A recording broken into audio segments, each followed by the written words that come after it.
First things first, good morning to you. It is Thursday. I'm Jenna Wolf. That's Chris Carter, the Hall of Famer, always in a good mood. This is Nick Wright. Take a cup of coffee, Nick. Take it in. It's going to be a lovely couple of hours. Man, this has been such a fun week of shows. Right after the show's end, we have the World Cup going on. Good soccer, It's been great. This has been a fun week so far. Yeah, we've had a lot of fun. But we are going to start this morning with basketball. We start with the biggest team trying to land the biggest free agents. 2 days ago, Magic Johnson said it could take at least 2 summers to land a big free agent. Now they have reportedly reopened trade talks with the San Antonio Spurs to get Kawhi Leonard. They think trading for Kawhi could secure a commitment from LeBron, which is important because LeBron is reportedly hesitant to be the first superstar to join L.A. The domino effect. What do you think, Chris? Should the Lakers do whatever it takes to get Kawhi Leonard? I mean, whatever it takes. And when you look at the Lakers franchise, I mean, what pick or what player can't they trade? Like, it's not like they have a – this is not Boston, all right? I believe Boston has a substantially better, younger players. Forget about Kyrie, forget about Gordon. But if you look at Jaylen Brown and if you look at Tatum, like, I believe what they can do, it might be – so if I was San Antonio, I would be looking to try to trade him to a team like Boston because I like Tatum a lot more than I like Kuzma or I like Lonzo Ball. Now, they need a point guard in San Antonio. And I like the message of San Antonio, them saying, you know something, we're going to try to keep Kawhi or we're going to trade him to the East. Like, we're going to throw the West on the back burner. So now I believe that the Lakers, they made an initial offer to him. Then they had to come back. We have to sweeten that offer. And there's no one on that roster that I wouldn't mind trading. Because if I'm able to trade, because you have to realize is, well, what if I give up a couple players and a couple number 1 picks? Well, what would it take if you were trying to get LeBron James? If you were trying to trade with Cleveland, straight up, what would it take? So you need to consider that when you know that if you get Kawhi, you're going to get LeBron. That's the key. So why there is no asking price for me that would be too high because I know the trickle-down effect is going to try to put another one of those banners in the rafter and what it would take to get LeBron by himself. And now I have the now in LeBron, but I also have the future in Kawhi. So for me, they can have all the players. And they can have a number of picks now. There is a bit of irony in you saying you like Tatum and Brown more than Ingram and Ball when Ingram and Ball were taken as the number 2 picks of the draft when Brown and Tatum were the number 3 picks of the draft. Like, L.A. could have the exact young core that Boston has. They were picking ahead of them in both of those drafts. They just took the other players. But I would, if I am Los Angeles, I make a Godfather offer to San Antonio. I tell them they can have, because everyone, the way people are making this out, it's Josh Hart, doesn't really matter, Kuzma, who kind of matters, plus Ingram or Ball, and a future first-round pick is the generic offer. That's not the offer I would make. I would have Ingram and Ball. And if you need be, you know what? Kuzma as well. Because you are not just trading for Kawhi. You are trading for Kawhi plus LeBron. And this is something people need to understand, as I have a little bit of reportage to do, a little bit of information to give people. You should, while the Lakers and the Cavs are the favorites right now, you cannot eliminate Houston and Philly yet. You cannot eliminate them yet. Why does that matter? If you're the Lakers and your thought process is, well, we're going to play hardball with San Antonio. At some point we'll get Kawhi. If LeBron stays in Cleveland, that's fine, because then you can go after LeBron again next offseason. But if you wait on Kawhi and LeBron ends up opting for Houston or Philly, then you're never getting him. So if the Lakers thought it's just us or Cleveland, then they can be a little more cautious on Kawhi. Yes. Maybe they miss out on LeBron for a year, but he'll be a free agent again next year. What LeBron is not going to do is sign a short contract in Houston or Philly. And if I know this, the Lakers know this, Houston and Philly are still options for LeBron. So that's why the first domino of Kawhi Leonard is so critical. And I think you're really concerned, or you're really looking at Philadelphia, because they have the cap space and they have the chips to be able to move. So the Lakers, they can't think it's just them in San Antonio trying to make this deal. But also, haven't the Spurs already said they don't really want to send Kawhi to the Lakers? I mean, if the Sixers just offer, say, a little bit more, or Boston, I know Boston's not on the table, or whoever it is, someone in the East, the Lakers were going to have to send all that, plus maybe more. Right, so this is why I said the Godfather offer, because I think Boston is hesitant to send anything substantial because they think it's a one-year rental. Philly is hesitant to send anything. The Philly's best pieces are not tradable in Simmons and Embiid. Now, Fultz depends. Let's see what the Spurs think of him. But the Lakers have they have better assets to trade than Philly, and B, they have more incentive to include all of their assets than either of those teams, because the Lakers know if we trade for Kawhi, it's a 5-year commitment. Which is why you made a great point yesterday that what the Spurs should do is just take the best offer. Don't worry about sending Kawhi to somewhere in the West. Take the most that you can get.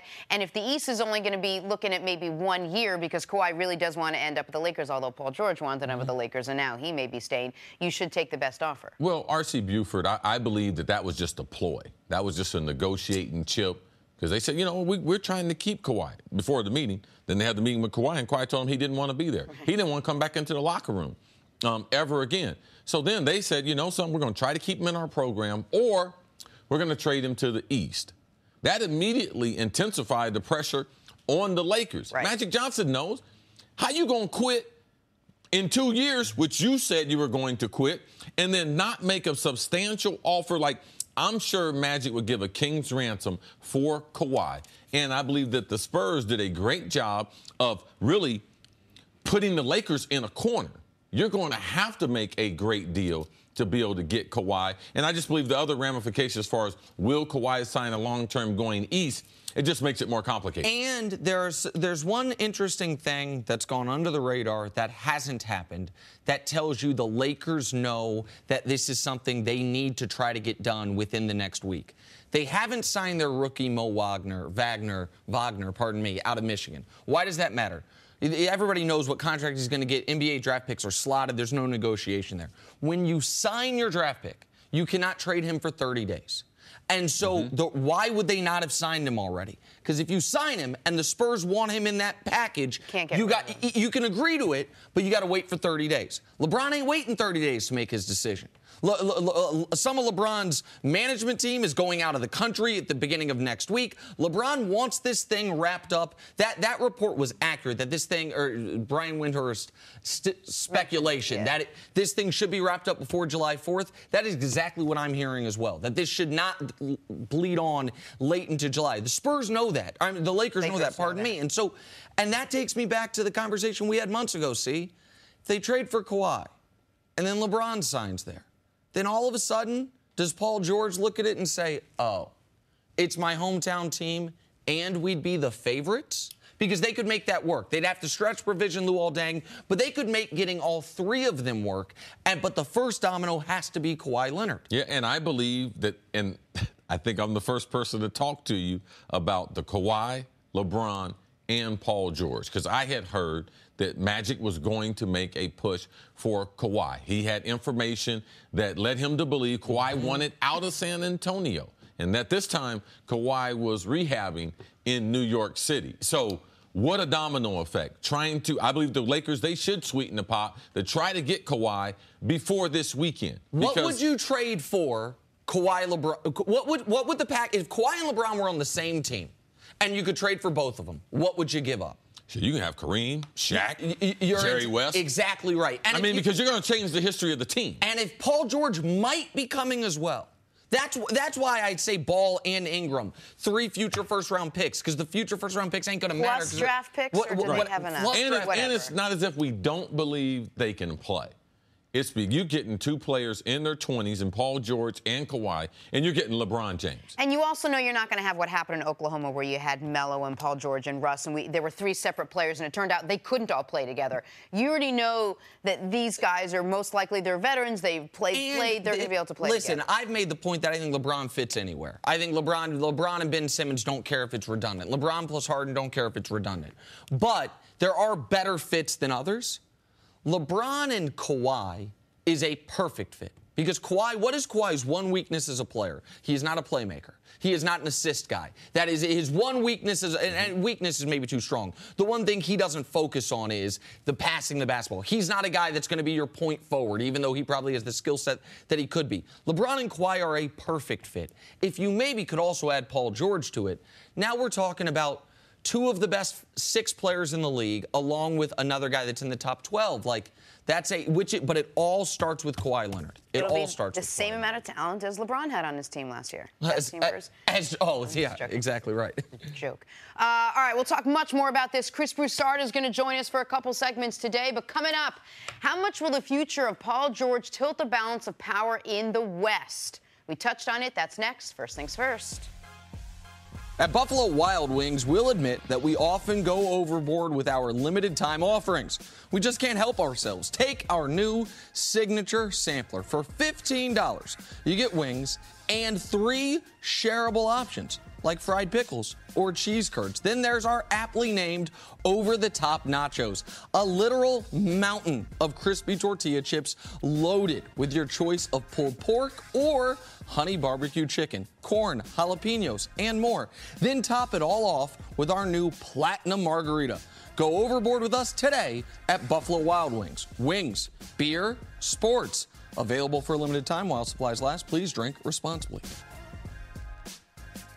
All right, this summer, the big story is whether the Lakers will end up with Kawhi and or LeBron. Last summer, it seemed like a lock. Paul George was all but coming to L.A. Remember? One season with the Thunder, then he'd be gone. Well, Adrian Wojnarowski is reporting that Paul George has become comfortable playing in Oklahoma City and that his, quote, thinking has changed. Nick, how good could Oklahoma City be if Paul George stays there? So this is an intriguing question. Because I think the initial response people have is, around where they were last year, which was good enough for the 4th seed in the West, but not going to be good enough to make any real damage in the playoffs. But then you got to remember that their most valuable defensive player, a guy that I think was pacing to maybe be Defensive Player of the Year, and Andre Roberson, went out with an injury about 2/3 of the way through the season. And you look at the league's best 5-man lineups all year long. Number 1 was the starting 5 in Philly. Number 2 was the bench mob unit in Toronto. And number 3 was an OKC lineup that featured Andre Roberson. You also then keep in mind that you would hope that Russell Westbrook can improve at least one aspect of his game. That aspect being three-point shooting. I don't think he's going to change who he is as a player. I don't think he's going to change his mentality. I think he is who he is. But I also think he works too hard not to potentially improve somewhat as a player. And you say, if Roberson's healthy and the Spurs aren't as good, how can they figure out in the West? Go ahead. So Woj actually just tweeted right now that Paul George will not opt into the final year of his contract, so he will indeed be an unrestricted free agent. Okay. So there you go. Ignore everything I just said. Of course. Of course, he's got to be an unrestricted free agent. Why would you opt in to stay there when you have the potential for the first time in his career to be a free agent? Knowing that LeBron, he's going to be a free agent, knowing that the news that Kawhi potentially is going to get traded. You can't be encouraged to stay in OKC. You know the best news out of OKC? Melo's going to opt into his $27 million. You think that helped the situation? Because this is my problem. Even with your theory as far as Russ improving in the one area, who is the one person in the organization that is going to go to Russ and point out his weaknesses? Your overall shot selection, and you shouldn't have a green light to shoot a 3 whenever you want to. Do you tell me there's someone in that organization that's going to have that conversation? Should be Billy Donovan, but I don't think he can. And that's the reason why I don't like Paul George there. I don't have a great deal of faith that Billy Donovan is the guy to be able to bring this collection of players to get them over the hump. Why? They're offensive sets. I don't believe they run enough plays for Paul George to get him better looks. The way he shot the ball in with the Pacers, I believe is not the style they play is not the best style for him. Now, people say, a 3-point shot this year, he shot a career high. Yeah, because they had more spacing. They got Westbrook on the court. They also playing in the West where the pace was a lot quicker, and they had Melo on the court a lot of the time. So I don't think it's a great fit for him. And if Paul George, because there are going to be guys like this, and there's nothing wrong with it. Guy's going to make a lot of money. But Paul George, does he want to win a championship? Does he want to play in the marquee games that he was playing in with LeBron a couple years ago? Against LeBron. Yes, and I would like to, because in those environments, that was the best Paul George that we've seen. And I don't think he gets that playing with Russ, with the other team. What's going on in San Antonio, they'll always be a better organization, I think, than OKC. What Houston has, if they bring back their total roster, we know what's in Golden State, and I believe LeBron will be at the Lakers. And so I should make this clear, and I appreciate and great job by our staff, because, I mean, this came down 3 minutes ago, that the report by Woj is he's not opting in. The report is not that he's definitely leaving. Correct. Now, so he could still say, so that's your point, which is, of course, he's going to not opt in. He's going to give himself the full menu of options and then figure out what he's going to do. It also removes the likelihood of a sign-and-trade with Paul George. Right, and it's not as if he opts into the contract, that gives them some great cap space, or it's one of those types of chips that they need to make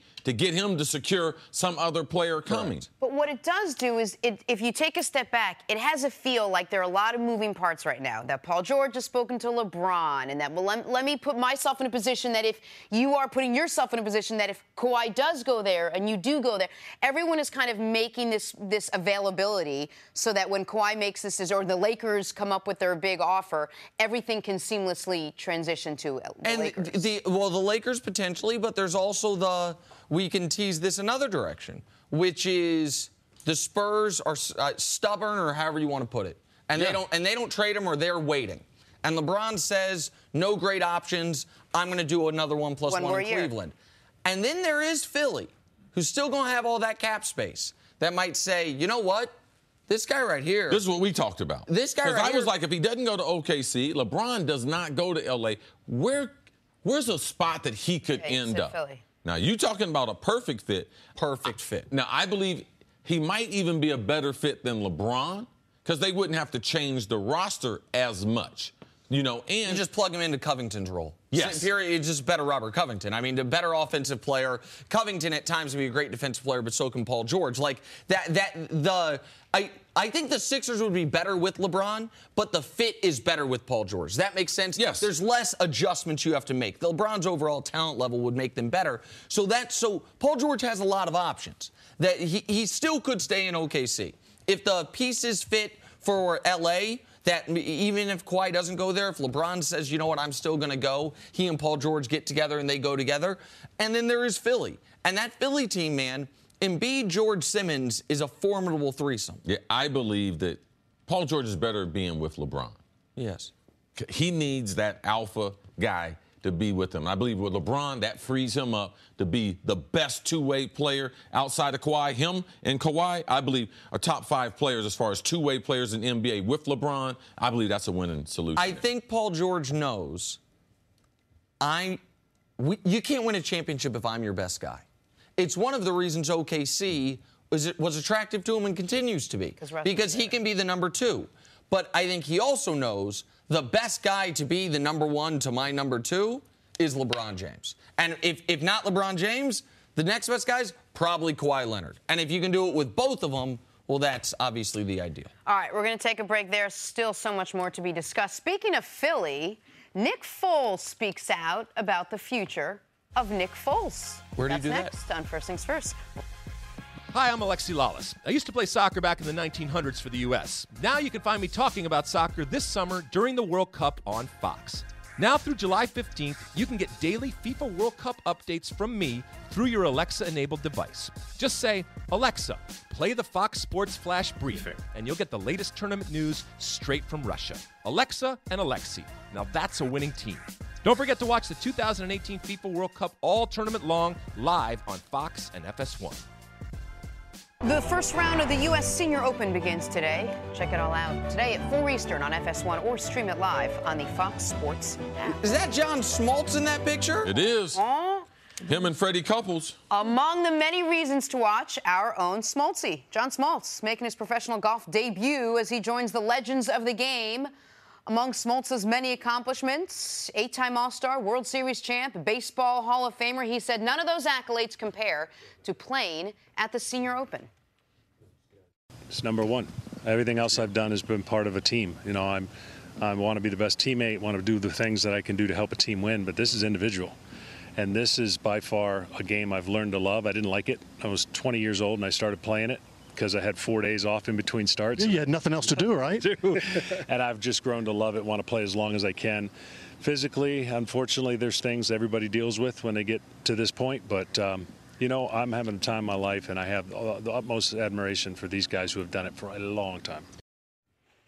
Really good guy. I mean, a lot of professional athletes have tried to do this, or they aspire to do this. We saw Tony Romo try for the U.S. Open. Of course, he's under the age of 50, but this has been a goal for a lot of professional athletes. John Smoltz, not only one of the best people in sports, man, he can golf his golf ball. Well, and it's so funny this comes up today because yesterday morning in our pre-show meeting, and we got one of our mini tangents, we were discussing who has the best combination of broadcasting skill plus accomplishment as an athlete. And we were going through baseball. And the first guy you mentioned was Smoltz, about how great he's been on our broadcast, and also obviously a Hall of Fame caliber pitcher. Like, to now know he's a great golfer, it's unbelievable. Yeah, it'd be tremendous. It'd be like me trying to run a marathon at 50. Yeah. Be a great accomplishment. Absolutely. Not going to happen, though. Not going to happen. No. Half marathon? Quarter marathon. Quarter marathon. Get Walk in the car. to the park bench. We can do that half the time. Selling yourself short, Chris. You're selling yourself short. I got my trophies. Hey, it's time for stories to start your morning, brought to you by Ace, the helpful place. Mexico lost to Sweden yesterday, but Mexico is advancing anyway. They needed Germany to lose so they could advance. Germany lost. We'll have more on that in a second. So now Mexico will play Brazil on Monday on Fox. Nick, you picked Mexico from the beginning. Nice to see them advance. I'm rooting for Mexico, and so, yeah, I picked with my heart rather than my head. This would have been tragic for them. Had Germany won yesterday, Mexico would have become just the second team in modern World Cup history out of 93 possible teams to win at least 2 games in the group stage and not advance. And it looked like that was going to be the case, but South Korea came through for it. That would have been a bad break because they have played well, especially in the first 2 stages. As you mentioned, the historic proportion of it, only having teams that had won the first 2 with 6 points not make it through. Man, Germany had to fall on their face to make that not happen. All 3 of our teams are still in it so far. Absolutely. All right, in 2010, it was Italy. In 2014, it was Spain. And now for the 3rd consecutive World Cup, the defending champs have been eliminated after just 3 games. Germany fell to South Korea yesterday. The reigning champs eliminated again. How shocked were you, CC, by this? Oh, shocked. Shocked. I mean, goodness gracious. Germany not making it through the group stage. And we talked about, I think I tweeted it yesterday, as far as how long it's been since we've seen this. I mean, they are a powerhouse. This is one of the biggest upsets that we've ever seen in World Cup history. Listen, the last time Germany, forget make it through the group stage, the last time Germany didn't make it to the final 8 teams left was a year they were banned from the tournament because of World War II. It's been since 1950. Yes. They've been in one of the final 8 teams left standing each and every World Cup. What a bizarre tournament for them. They led the entire tournament in shots, and they won 1 game. And the 1 game they won, they needed a miracle goal in the final moments. Just a disastrous tournament. Surprising, too, how bad they were on defense. Typically, they're a very imposing, physical team, weren't able to exert their will on teams in this tournament. All right, to the NFL now. Saints wideout and Buckeye great Michael Thomas put together quite the season last year. 104 catches for over 1,200 yards. But wait, there's more. Thomas says he expects to be one of the elite wide receivers in the NFL. Says, quote, I feel like I'm going to be right there with the best of them. CC, how good could Thomas be? Oh, Thomas is very good. He works as hard as anyone in the league. And he's one of those kind of kids that he is really dissecting his game. He takes on criticism. He's trying to be coached. Like, he's not one of those kind of guys who wants to be a diva. He's a hard worker. Keyshawn Johnson's nephew. Keyshawn's had a tremendous influence on him. Yes, and we were so proud of him that he decided to go to Ohio State. But he's even gotten better since he's gotten into pro football. Shout out to the Saints for seeing this talent, not only in the draft, but in moving on from Brandon Cooks. Yes. So they could feature him more. You sent me a really interesting article about #1 wide receivers in the NFL. I haven't gone through it yet. Is he a true #1 to you? Absolutely. Right now, he's one of the top 5 guys in the league, and I believe he's benefited, like Drew Brees, of being with Sean Payton. You could see their offense and their creativity, him benefiting from that. Adam Adam Silver has gotten rave reviews as the NBA commish. Now he has the contract to back it up. Silver was inked to a 5-year extension through the 2023-2024 season. Let's just say he's not buying generic brand toothpaste anymore. Nick, how good has Silver been for the league? He's been excellent. It's very tough to be the guy that follows the guy, and David Stern was the guy. I think Adam Silver, thus far in his tenure, has been as good, if not better. The league's ratings are at an all-time high, revenues at an all-time high, and the partnership between players and owners is as good as I've ever seen it in any pro sport. Like, with Stern was great, but it was a little adversarial. He imposes the dress code. The players don't like it. He's a little heavy-handed. The players don't like it. Silver has really partnered primarily with LeBron and Chris Paul, and it trickles down from there. There's been one mistake in his tenure in my eyes, and that was them not smoothing the cap. After they had the huge influx of television money, they didn't smooth the cap. It kind of screwed with free agency, allowed Durant to go to the Warriors. Now there's not as much increase in cap. But what does that mean, smoothing the cap? They could have, instead of having the cap jump $20 million in 1 year, it could have been like 777. Which would have been more realistic and would have been more fair. It would have been, but I say that to say this: he wanted them to smooth the cap. It was the players that wouldn't let him do it. And so I think Silver deserves this extension. I think he's the best commissioner in sports. One way you can determine how he's doing is look at the other sports. If you look at baseball, what Manfred's doing, very, very impressive. Now, always the lightning rod of all the commissioners is Roger Goodell. But they do have labor peace, but they don't have peace between the league office and the Players Association. They have that in the NBA. And anytime you can accomplish that, if you have peace between the two parties, you have a genuine respect, not only for the game, but the people that administrate the game and the people that play the game. And I see that in the NBA at this stage. And as you mentioned, it's hard to follow a great commissioner. Now, he's been able to do that, and also within his own personality. Now, that's one thing that I like, that people that have seen him come up through the ranks, that said this is the person that we see now, that he is the boss.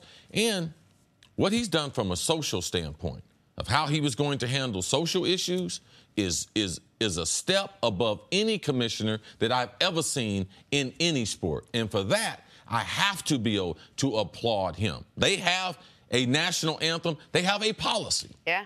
But they have also encouraged their players from a social standpoint to be able to speak about their independence, and they want to be involved in the things that they believe that the players want to be involved empowered, not just encouraged, but empowered their players. And with the NBA, you can never, when you talk about that type of thing with the NBA, you have to recognize race will always be inextricably tied to this league more than any other league, because it is such an overwhelmingly black league, and the ownership is almost exclusively white. The league office, the commissioner is a white guy, David Stern, white guy. Like, his ability to find common ground with the players, with the head of the NBA Players Association, Michelle Roberts, has been outstanding. I mean, the NBA is not a perfect league. It's far from it.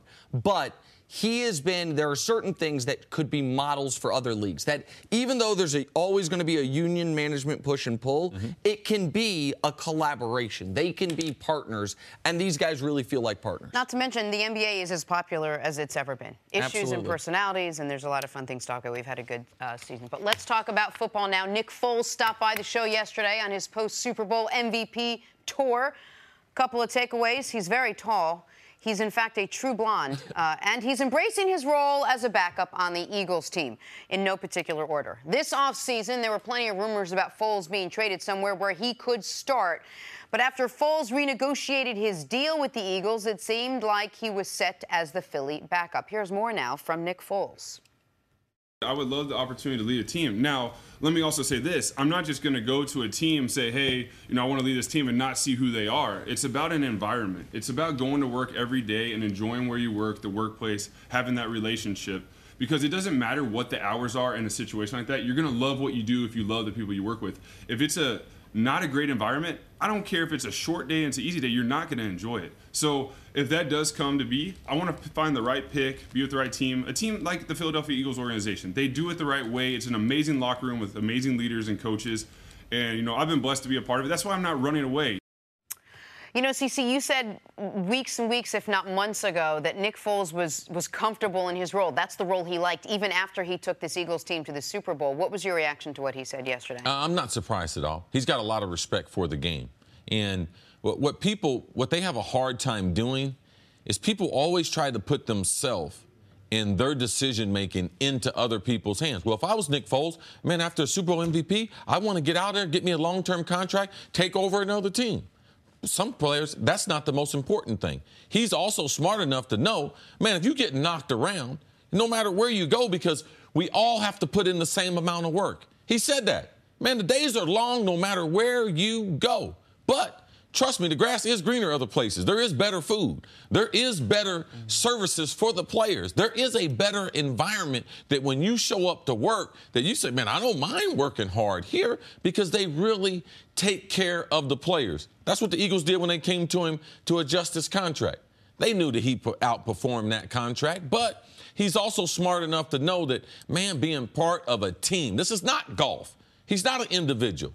The only way you can win in the NFL is have a lot of good players, not one good player. And no matter if you go somewhere and get paid an exorbitant amount of money, that, man, you can be happier being in a situation like he's in. And the other thing is, he knows the guys in front of him is better than him.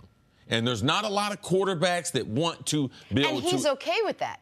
He said he's okay with that. He should be, because he has been the star. He also realizes that my career's not over yet. I still might be the star of a team eventually, but I'm not going to rush that situation. Well, so, like, that part it was a very interesting and very honest answer that I really appreciated him giving, because he made it clear, yes, I want to be a starter at some point, but every starting job is not better than this backup job. Some starting jobs are better. That's a good observation. I liked the answer, because it felt to me, because you and I were somewhat opposed on this right after the season, that there were parts of this that we were both right. One, your point that he was very content where he was. He knows Carson Wentz is better than him. And my point, which is, yeah, but don't you want to try to go out and prove you can be the guy? And he kind of split the baby there. His point was, yes, I do want to have my own team. But the idea that he would take any starting job is not accurate. Like, my gut feeling was, if there's 32 starting jobs in football, those are the 32 best quarterback jobs, and the next 32 are the 32 backup jobs. The way he made it sound like Eagles backup might be the 17th best quarterback job in the NFL. Does that make sense? Like, yes. And so I thought it was honest, and your point that he knows Wentz is better than him and he's okay with that, he made that very clear here. Like, I want Carson to be healthy, and he knows if Carson's healthy, Carson is the guy. He also, I think, knows, but there are probably some other teams that have a healthy starting quarterback that I am better than. Look, we asked him a number of different times and ways about his relationship with Carson Wentz. You got this sense he genuinely likes Carson. He genuinely likes playing with him. There's a genuine mutual respect between these two guys. And as much respect as he gave Carson, Carson gave him back on that run, the last two games, you know, that Super Bowl win, the Super Bowl MVP. And now he's happy to hand the reins back over and saying, this is your team. You got us here. I'm happy with this role. Yeah, at some point in your life, you have to realize sometimes more is not better. And you have to be able to judge yourself to know where you are from a mental standpoint, what's your family situation, what's your financial situation. Nick Foles has made a lot of money. Like, he's going to make a lot of money. But now, given that the modern-day quarterback is playing late in his 30s, some into their 40s, what's the rush to rush out of this great situation that he has and rush into a horrible situation? Because I'm going to tell you the worst jobs in the NFL. They are being a quarterback on a bad team. Because all you do is get criticized and criticized. And typically, you get beat up. You get beat up. Yeah. And why would I jeopardize my career and the cachet that I've developed? That he has been effective as a starter. He's been very, very effective as a backup. I believe there'll be a market for Nick Foles for the next 6 to 8 years, either as a starter or as a backup. And I thought it was interesting, right after you didn't watch the show yesterday, right after we had Nick Foles on, we had Tamba Ali on. And we asked Tamba about Andy Reid. And Tamba immediately said, best coach I've ever played for. Now, Tamba's played for Herm Edwards, Todd Haley, Romeo Crennel, and then Andy Reid. And he said, Andy's the best coach I ever played for. Made me think about the coaches Nick Foles has played for. Andy Reid, then Chip Kelly, Jeff Fisher, then and then Andy Reid again, then Doug Peterson. I say that to say this. He understands the value in having a really good head coach, which only a veteran player really can. Like, you talk all the time about these young guys don't know nothing about pro football. He understands that, good personnel, good situation, but not the right coach, that maybe isn't the best situation. Because he couldn't speak highly enough about Frank Reich or their offensive coordinator now, Groh. Mike Groh. And about the importance of those guys for what he's trying to do. But what he's also saying in this, we'll always talk about the football, we'll always talk about the coach, but he's really speaking about the organization, what they do in servicing the players, because that's been the one consistent thing. You say he played for Andy. Yeah. He played for Chip. Where? Philly. But the organization stayed the same, even though the coach's philosophy changed. So for me, with Chip Kelly, he wasn't embracing staying there. It was the same organization. So the system that they're running now and the way the organization treats the players, to me, that was one of the most important things. Who was, remind me, who was McNabb's backup? He was a long-time backup. Wasn't it Doug Peterson? No, maybe it was right afterwards. He was a backup forever. I can't remember his name. It's escaping me. I had a conversation with him about being a backup one time, and he said... Detmer. Yes. It was Ty, right? That was really good. And he said to me once, he said... That's the park bench stuff, where them bring in and do no puzzles, doing those brain puzzles. I asked him, I said, how do you like this role? I mean, do you want to be a starter? He's...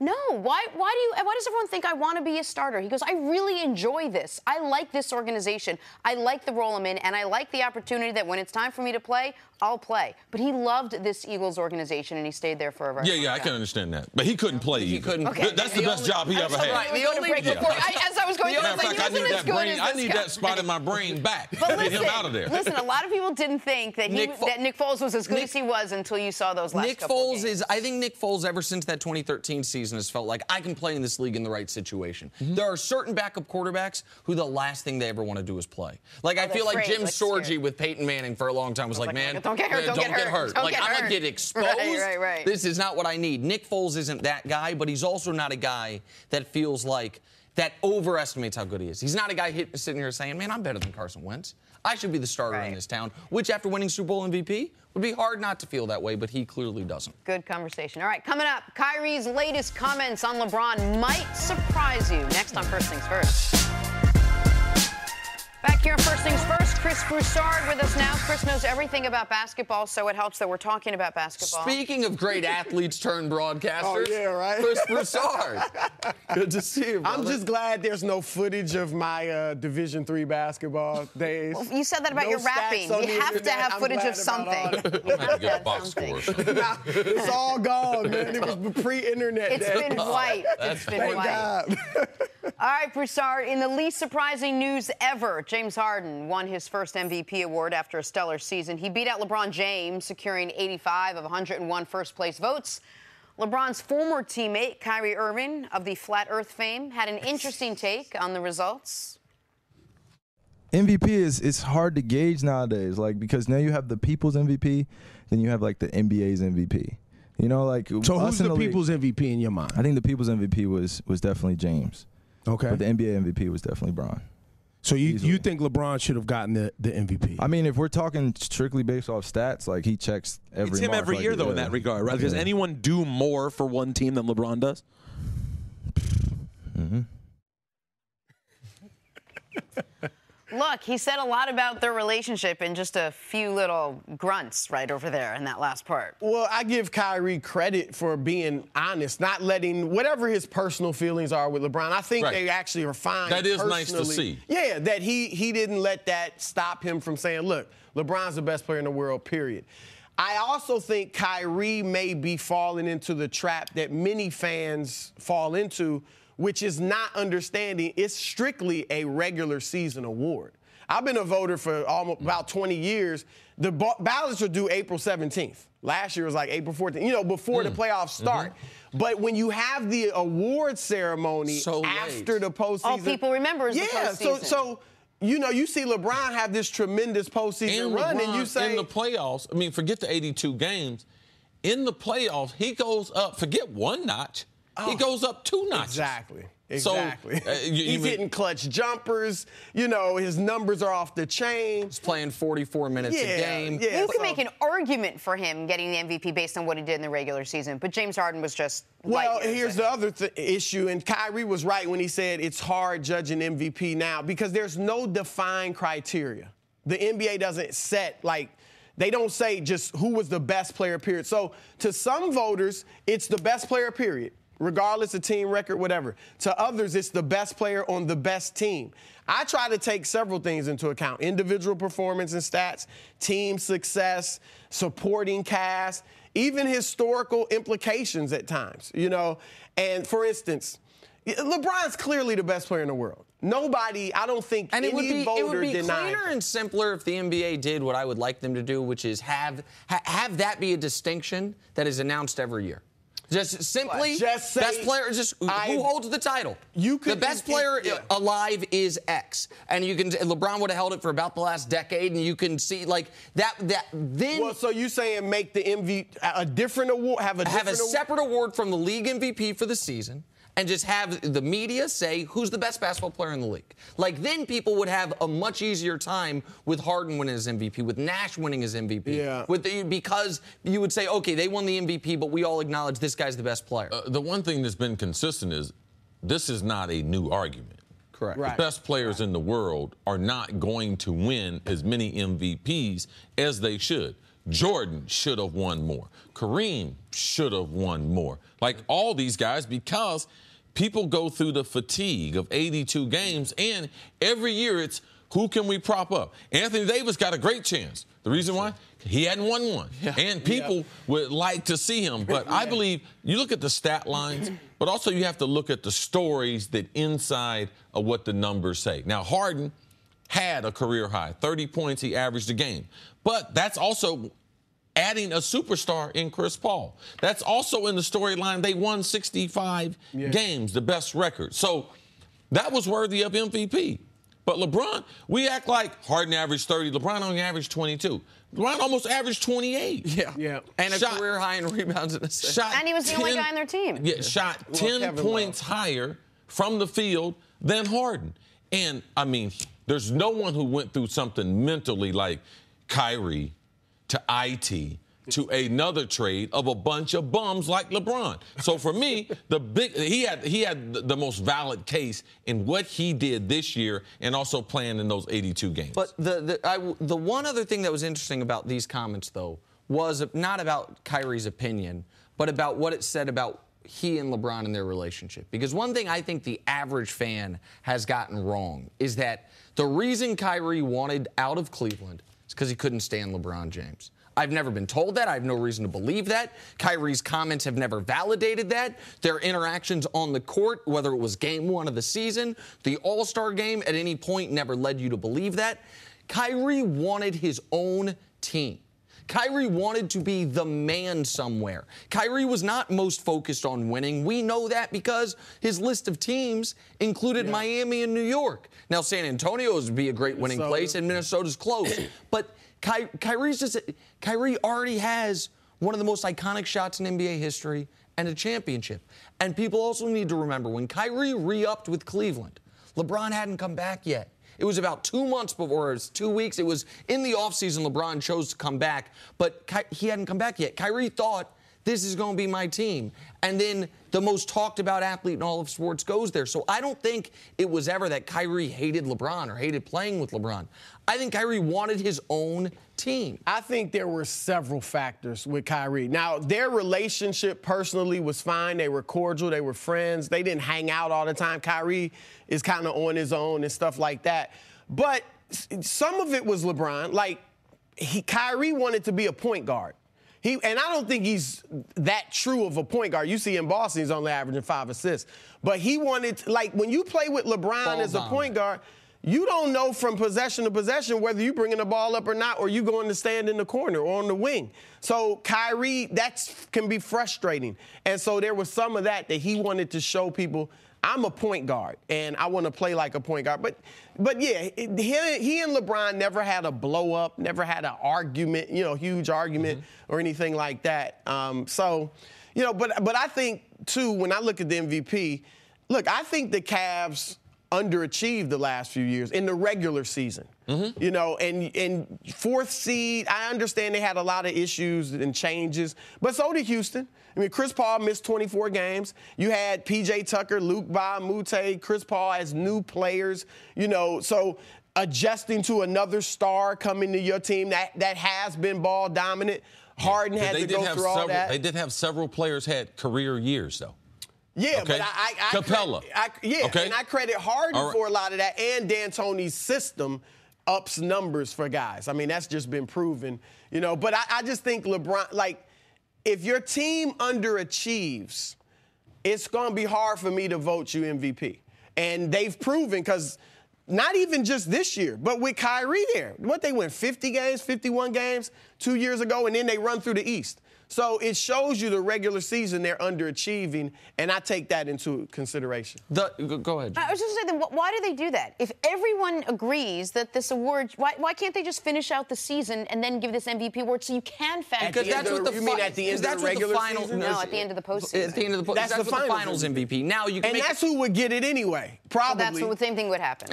And you can make the argument that they should have a playoff MVP. As opposed to just a finals MVP. Hockey, I think hockey has that. I know that in European soccer they have different ways of awarding the best players. This is always going to be a debate in this league, just like in pro football. The question's always going to be, does the MVP always have to be a quarterback? Because is it about value or is it about best? Is it about most outstanding season? Is it a team award? It's a little easier in the NFL. The quarterback's touching the ball every play. He dominates the game.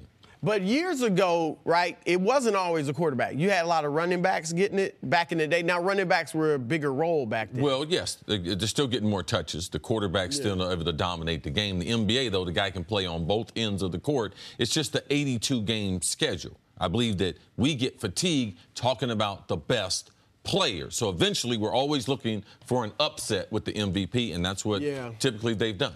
It'd be nice if they said, if the league just defined it as, look, the best player, regardless of record, team record, what player had the best season individually? That would be interesting, because then you'd bring in Anthony Davis, Adetokounmpo from Milwaukee. That would really make it interesting, because I think you get a lot more guys getting votes. All right, Chris, stick around. Coming up next, the Lakers need Kawhi to land LeBron. Let's play dominoes. Next on First Things First. Back here, First Things First with Chris Broussard.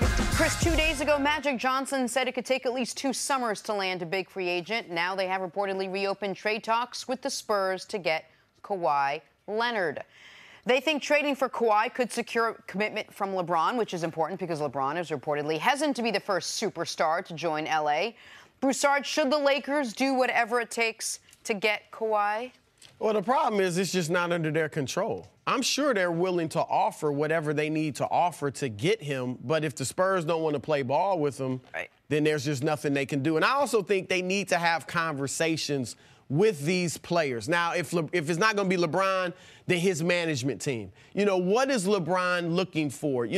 What would he think of playing with Kawhi or playing with Paul George or playing with both? Or, and talk to Paul George and Kawhi, too. Once free agency begins, you can do that. So not Kawhi, he's not free agent, obviously, but they need to talk to these guys and see what they're thinking. Like with LeBron, I believe Kawhi is much better than Paul George, or better than Paul George. You would rather have LeBron than Kawhi.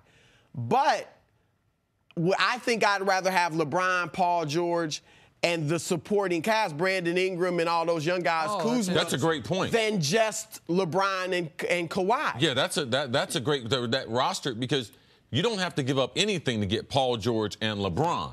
I see what you're saying, even though you're saying Kawhi is a better player. But you look at the state. Yes. But the question, though, is if you don't trade for Kawhi, are you going to risk ending up with none of them? Because here is the worst scenario for the Los Angeles Lakers, is that Kawhi, you don't trade for Kawhi, you hold the fort, you don't make. I think they could get it done. I think Ball. Soon, no. Yeah, I think you call them up, you say you have Ball, Ingram, and Kuzma, and a couple first-round picks. We'll give you everything. Nobody's beating that. Nobody's coming close to that. You want to cut off your nose, spite your face, and not trade him out west, But if fine. they can get that at the end of the summer or the deadline, so or during the year, here's the problem though, and this is the issue.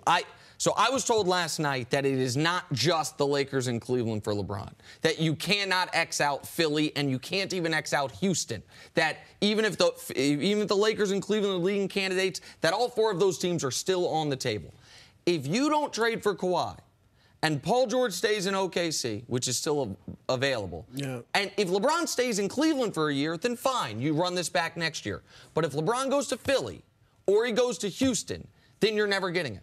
LeBron is not going to Philly or Houston for 1 year. And now you run the risk of, wait, what is the plan? Where is the big fish coming from if LeBron goes to one of those places? But why would Paul George stay in Oklahoma City if LeBron James went to L.A.? If Kawhi's off the table and Paul George knows LeBron's going, wouldn't he want to go to the Lakers? I'm talking about the reverse order, though, Jenna. What I'm talking about, I don't think LeBron's going to be the first domino.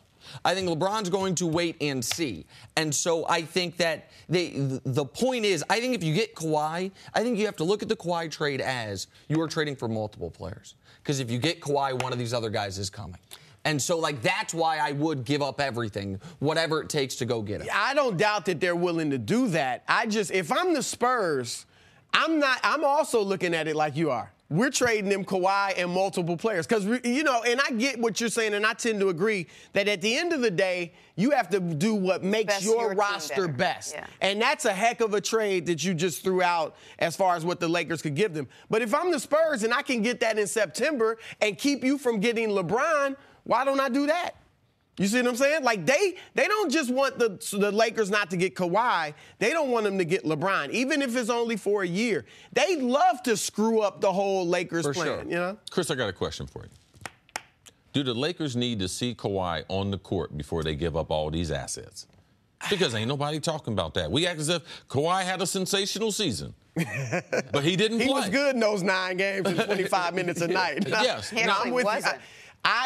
There is some risk to that. No, I agree. Right? I totally agree. Now, I think they would look at it and say, we believe he's going to be fine. But there's a risk because he didn't play 82 games a year even when he's healthy. Now, some of that's Popovich sitting guys out, but some of that was also injuries here and there. And you're giving up a boatload of stuff. That's why it's just easier to go get Paul George if you can. And LeBron and Chris, I just thought that you'd be the type of man that, something, before I need to touch my stuff before I get it.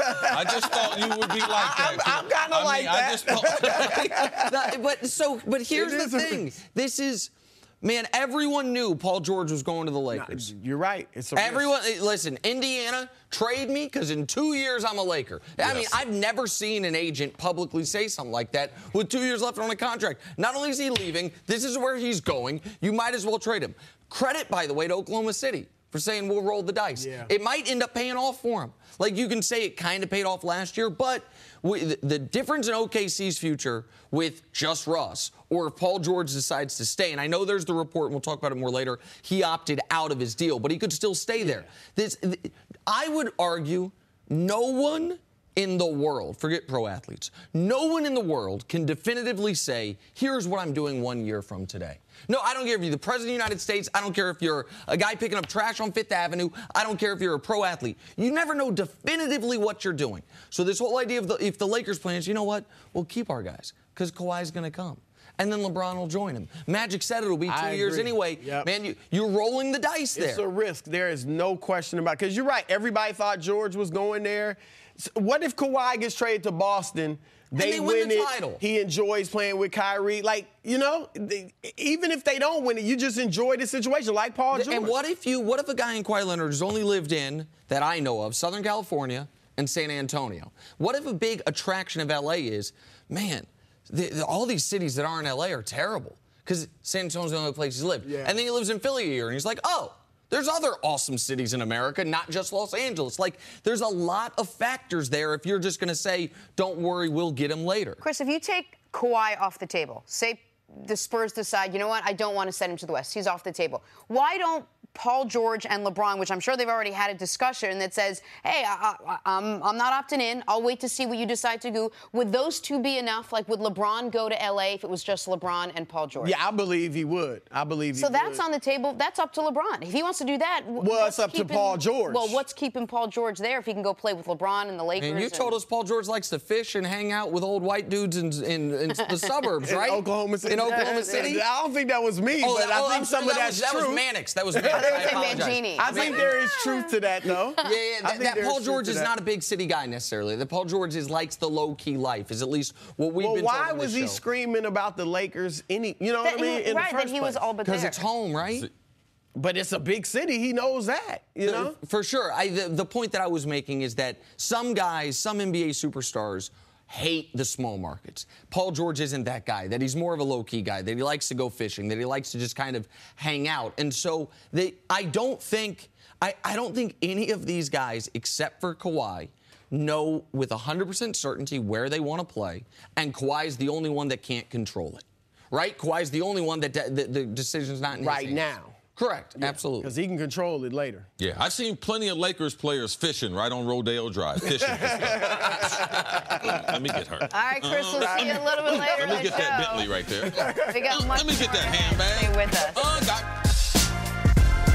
Sports Illustrated released the history of the 1998 Vikings this week, entitled The Greatest Team Never to Make It. Obviously on that team and heavily featured in that story, our guy Chris Carter. CC had one of his 8 Pro Bowl seasons. The Vikings went 15-1 that year, but they lost in the NFC title game to the Falcons after Gary Anderson, who had not missed a field goal all season, missed a 38-yarder with under 4 minutes to play. You can see it all on that Sports Illustrated oral history. CC, what made that 98 Vikings team so special? Man, a lot of great players. A lot of great players. But I think that we were one of those kind of teams that we were a playoff team, and then we drafted Randy Moss. And the type of excitement that not only he brought to the NFL, but what he brought to our locker room from a day-to-day standpoint. And Jake Reed and myself had 4 1,000-yard seasons before Randy got there, and it was an NFL record. But what Randy brought was fear into defensive coordinators, that we could score anywhere on the field, and they knew that this was going to be a player that was going to have to be dealt with for a long, long time. It was also the reemergence of Randall Cunningham. You know, early in the season, people forget Brad Johnson, our starter, got hurt, and Randall, we brought him, and he was laying marble in Las Vegas. Literally. And dude came in dropping bombs with Randy Moss on the NFL, and just how Randall developed, and he was MVP of the league that year. Brian Billick ended up parlaying that offensive coordinator job into being the head coach in Baltimore. But to me, it would be we came up short for Dennis Green. Because we had a goal that year, and it was to make sure that Dennis Green was the first African-American to win a Super Bowl. And we came up short. Ultimately, Tony Dungy had that honor. Him and Lovie Smith played in the Super Bowl there in Miami. But we felt, amongst the players, we felt like Denny Green was going to be able to get that honor, and the late, great Denny Green. So that's the kind of disappointment. It's not for me in my life. It's not for the other players. It was for Denny Green, because he turned that franchise around, and we were trying to give him that honor. And there's the other racial angle is, of course, an African-American quarterback in Randall Cunningham. And so there were a lot of opportunities there, and that team's a touchstone team. I said this when we were talking in the morning meeting, and I promise this isn't because I worked with Chris Carter, but that's my favorite football team I've ever watched. I was, not to date Chris and date me, but I was 13, 14 years old that season. I feel like that's the age right when you can really fully fall in love with sports. You're old enough to understand what's going on, but you're still looking at it through a child's eyes. And I'd never seen anything like Randy Moss. And Randall Cunningham was the greatest video game quarterback ever up to that point, because he was the only mobile one. This is before Vic came out. So Randall Cunningham, I remembered him with the Eagles, and then he went away. This is pre-internet. I don't know where the hell Randall Cunningham went. All of a sudden, he's back with the Minnesota Vikings. The Randall part of this, I think, is an underrated thing, because people think of you and Randy, Dennis Green, they think of the missed field goal. When you guys get Randall Cunningham, when did you realize he could still be this level of player, or even better than he had been in Philadelphia? It's not as if we started Randy as a backup, but Randy had a lot of reps with what we call him cash. Randall Cunningham, because he paid cash for everything. He didn't believe in it. He didn't want to have no credit record. He didn't want to owe no people. Randall Cunningham did Yes. this? Oh, okay. Cash. Cars, clothes, houses. Really? Cash. So we called him Cash. Okay. Cash Cunningham. And they had an immediate rapport. And if you're talking about guys the polar opposite, there was an attraction between the two of them. Also, Randy was, man, he grew up watching Randall Cunningham. Right. Like he was Michael Vick before Michael Vick. So that chemistry developed early, and then Brad got hurt, and Brian Billick opened up the playbook to Randall, and Randy was like, I'm going to throw my hand up, bro, throw it 55 yards down there, and I'm going to go get it. So his ability to be able to get the ball to Randy where he wanted, it opened up things offensively, and Brian Billick took advantage of that. A lot of the article was spent discussing how almost improbable it was that Randy dropped and got to you guys where you were, and how fascinated I think people were by his athletic prowess. I mean, you tell that great story about how he was eating hot tamales and a Coke before a game and went out and had like 3 touchdowns or something off the charts. Just the part of Randy Moss that people didn't know about, and how people thought he was in 5th gear, and he was like, oh no, that was 3. I was in 3rd gear. Just what an absolute beast he was as an athlete, and you hadn't seen or played it with anyone like that before. Not from a wide receiver standpoint. Randy Moss is the most talented wide receiver. Jerry Rice will have the title as the GOAT, but Randy Moss is the most talented. I'm talking about from the first day. The difference is Jerry Rice has a work ethic. And also, I don't believe Jerry would be great at playing other sports. I'm talking about, when I say athletic, that doesn't mean a guy is just condensed to playing the sport that he's famous for. Mike Trout, he could play football. He's a great baseball player, but he can play some football. When I talk about that, does his athleticism transfer over? Randy Moss could have made it to the NBA. No speed, size combination and short area quickness in the history of pro football had ever been exhibited to Randy Moss. Now, Jerry Rice, he might be a 7, but he working like a 10 every play. And he might have run a 4.6 on his 40 time. But when he got in the game, he ran a 4.4, and no one can catch him. His ability to be consistent led him, and also not being injured, his desire to be great on an everyday basis, that Randy Moss necessarily didn't have that. Right. But he had the most physical gifts of any receiver ever. And on the short list of all-time athletes, I want to talk about the one Randall we haven't discussed here. Because there's Randy Moss, there's Randall Cunningham, and then there's John Randall. And that team was not known for its defense, but John Randall was a monster. He was so scary, the NFL changed its rules about how you can paint your face because he was so intimidating. He was the touchstone of that defense. And you have amazing John Randall stories. What was going through that season with him like? Johnny Randall is an amazing person. To me, he was the guy in his locker room, and all of us typically have something in our locker that we would use as motivation. Michael Jordan even put the clippings of what reporters would say about the things he couldn't do. He would put them in his locker. Man, he had a picture of, I didn't know what it was. I had to ask him, man, what is that? And he said, that's the house I grew up in. And I'm talking about a shack would be upset you called a shack that. It didn't have plumbing. It had a dirt floor. And he had this in his locker, and his locker was right next to the door we went out to the field. So he kind of set the tempo. So it wasn't just that season. It was the impact. I saw this guy run down the kickoff team his rookie year, and now he's in the Hall of Fame as one of the most ferocious defensive linemen and not ever. A big guy. No, undersized, and people don't realize Johnny Randall got hurt in the game before that against the Cardinals, so he was only playing half himself in that championship game. If he had been healthy, we felt as if we could have go to the Super Bowl. So it was a lot of underlining stories, but I tell you, Johnny Randall, one of my favorite teammates ever, and Randy Moss, one of my favorite teammates ever. That's the reason why the 98 season will be special to me. People would talk about, well, the lost ring, Sports Illustrated. It's a tremendous article that they picked our team. But for me, what comes out is those great relationships and those careers that people who talk about football, and Johnny Randall and Randy Moss said you couldn't talk about the history of football without including them. Really good stuff, Chris. Thank you. All right, coming up, back to basketball now. Who does LeBron need to be teamed up with to win a title? It's next on First Things First. All right, moving on to basketball. Adam Silver's gotten rave reviews as the NBA commissioner. Now he has the contract to back it up. Silver was inked to a 5-year extension through the 2023-2024 season. Let's just say he won't be buying generic shampoo anymore. Or ever. Well, yeah, shampoo. The man's bald, Jenna. That was mean. Yes. It was a good day for him. That's why I said that. Nick, how good has Silver been for the league? It's hard to be the guy that follows the guy. David Stern was the guy, was the best commissioner this league has ever had. Adam Silver has improved on that.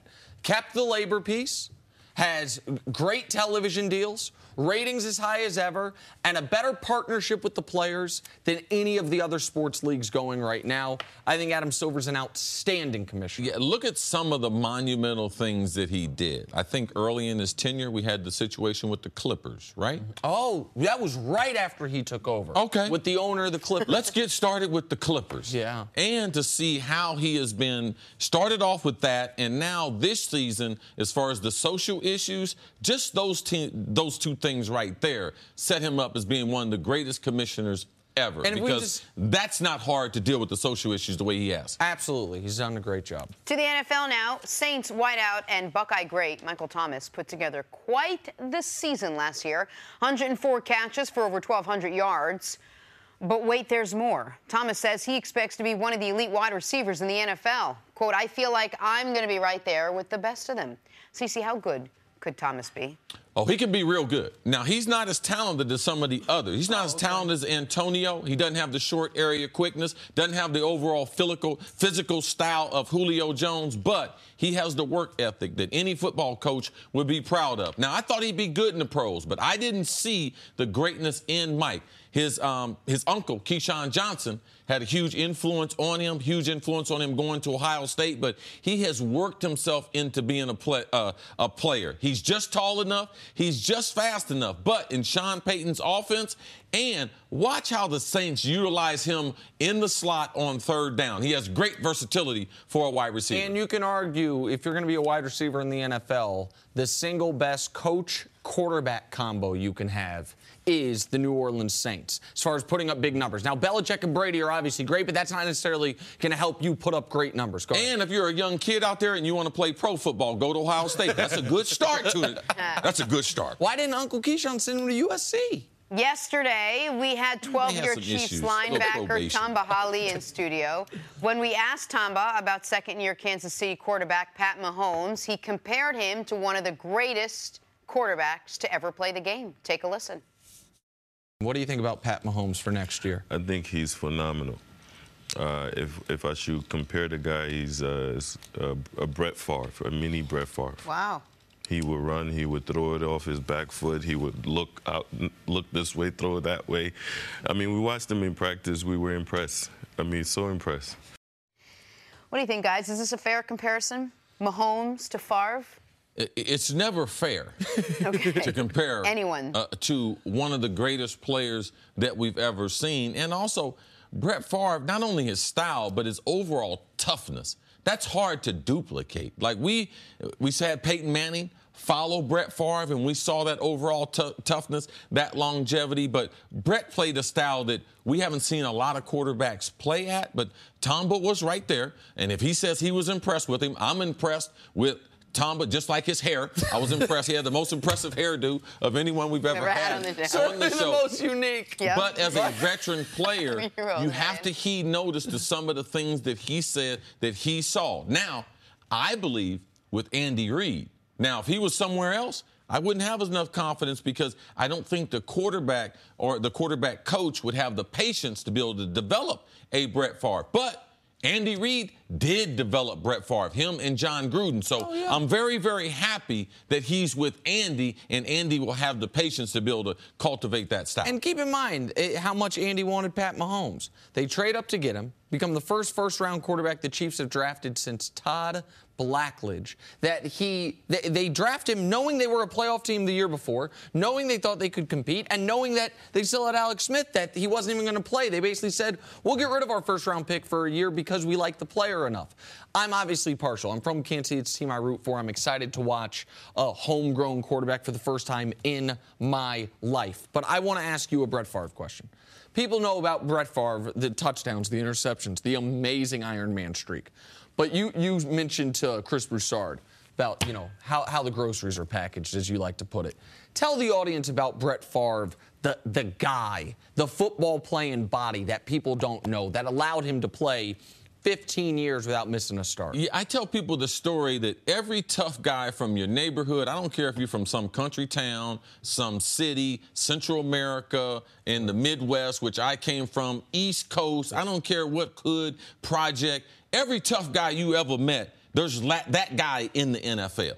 So every bully from every corner, he's in the NFL. And Brett Favre, he stood out amongst those people as being one of the tough. People don't understand how big his hand was. He played outdoors in the elements. That streak that he went through, I don't think that type of thing can be duplicated in those types of elements. So the intangibles that Brett brought from a leadership standpoint, especially when you're talking about leading football players, bad weather, playing for the Packers, the comebacks, and being able to throw 3 interceptions early in the game, but still have confidence the next one's going in. Well, that's what's so exciting for Chiefs fans or just people that like watching exciting brand of football. The Chiefs have had the last few years the bizarro Brett Favre and Alex Smith, a guy who takes no chances, will never throws some of the fewest picks in the league, and that's a good thing. But because of that, he's the opposite of a gunslinger. Sure. He is a guy. He's a pea shooter. He's going to be very, very delicate, very careful. And when you hear the guy that they have coming up now, yeah, he's going to throw some picks. He's going to make some mistakes, but he's also going to make some unbelievable plays. It's why, to me, with those weapons, Ty Hill, Sammy Watkins, Kareem Hunt in the backfield, it's one of the more exciting offenses. Yeah, who was more fun to watch than Brett Favre? So yeah. It's going to be fun to watch this. All right, time for Drawing a Blank now. All eyes, guys, are on wherever LeBron James will land this offseason. And recent reports say the King is hesitant to be the first superstar to join the Lakers, waiting on players like Kawhi and Paul George to make the first move. CC, the player LeBron should most want to pair up with is blank. It's easy. It's got to be Kawhi Leonard. And the reason why, because that's the only player that could lead the 3 superstars being there. And Kawhi going there would immediately have LeBron opt out of his contract, sign with the Lakers, which ultimately they could do the math and also be able to get Paul George. Paul George, him signing there or being with LeBron is not going to make Kawhi go there. So people might say, well, if I put him with Paul George, you're going to have more assets with the Lakers. But if you get Kawhi, you get a better player in Paul George. So Kawhi. Kawhi's an excellent answer. I'm going to go a little off the board with what I think is the better answer. The player LeBron should most want to pair up with, the player, unlike Kawhi Leonard, is a true free agent and go wherever he wants this year, Kevin Durant. And it kneecaps the Warriors, too, by the way. LeBron and Durant in Los Angeles. Don't need to trade for anybody else. The Warriors all of a sudden come back down to the earth. You got the best player in the world and the second best player in the world in the same city. What you think about that one, see? Nick, have you been walking around New York sitting on my park benches? That's an inside joke, but God, it's a great one. I didn't get it, obviously. Maybe it's just rummaging through your office. I don't know if you will. 3 years after backing out of a verbal commitment to sign with the Mavs, DeAndre Jordan could finally be going to Dallas. According to reports, the Mavs are closing in on a trade with the Clippers. CC, the best fit for DJ next season is blank. He wanted to go there. He can get there now. Dallas. Mark Cuban wanted him. I don't believe Mark Cuban is one to give up on that. They feel it's essential to have a big guy. Let's send him to the Mavs. And Mavericks is the correct answer. And you say, the Mavericks would go after Clint Capella. Well, the Rockets have the rights to match that offer, so there's no guarantee they would get him. The Mavericks could try to wait for Dwight Howard to be bought out. You really want to bring him there? The Mavs, by the way, with Luka Doncic, who I think is going to be the best rookie and an instant impact player, you add a legitimate center. Dirk's still there as a good sixth man. Like, the Mavs all of a sudden could be sneaky decent next year. I think the Dallas Mavericks are the team that makes absolutely the most sense. And as you mentioned to me before the show, Jenna? Yeah. Where's he from? Who are we talking about? DeAndre Jordan. Sorry. See, where's he from? Texas. Texas. And what's going on in Texas? That's where the Dallas are. Oh, no taxes in Texas. CC was writing all me a note, things. so I wasn't paying attention. There you go. No problem. That's I was trying to. exactly I know Jenna's serious about that money, man. Yeah, you absolutely. Jenna don't want to pay for nothing. No taxes, Jenna. No, it reminds me of being back in school. She got so consumed with the no taxes, she was like, ooh. Am I on TV? She was like, wait, where can I not pay taxes? We moving the show to Aruba? Hold on. My shell company's going to pay off. Moving on to the Thunder. Where's the bus that just ran over me?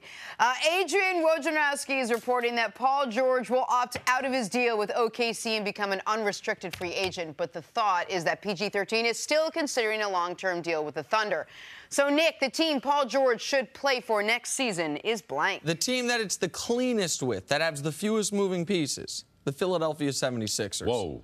He doesn't have to wait for anyone to join him. They got the cap space. He just has to make sure LeBron's not going there because they would take LeBron over him, but goes there. It is the perfect fit. Ben Simmons can play his natural position, Embiid can play his, and Paul George can play his, and that is a dynamic top three that is not only good enough to win the East, but I think good enough to compete for a championship. That's a very good team there, but I got him going to the Lakers. Man, you got to join the king, man. If you want to win a championship, like, I don't want to be playing against the king, and if I'm going against Golden State, because you need to factor that in there. How am I going to beat Golden State? And I believe LeBron is part of that equation. Get him to the Lakers, him and LeBron team up. That works, too. The next couple weeks are going to be so exciting in the NBA to see where everyone ends up. All right, on to some football now. NFL.com recently released their head coach rankings, and no surprise, Bill Belichick was #1. But after Bill, the list was top-heavy with notable names. So, CC, besides Belichick, the best coach in the NFL, is blank. And I base it on this now. I got to win one game. Or, because the NFL said Belichick's the best, who's going to beat Belichick? Okay. I'm going with Sean Payton. Okay. Because I believe he comes up with the scheme. He's also a great motivator. The fundamentals of the game Sean teaches. Offensively, you know they're going to be special. They're going to attack you. Now they can run the ball. I'm going with Sean Payton. And Sean Payton, even I'm going to give a different name, but to back that up, he's one of the few coaches we've seen his real impact the year he was gone. Like what happened to that team the year the NFL suspended him. They were one team, then he came back. They went back to being that one team.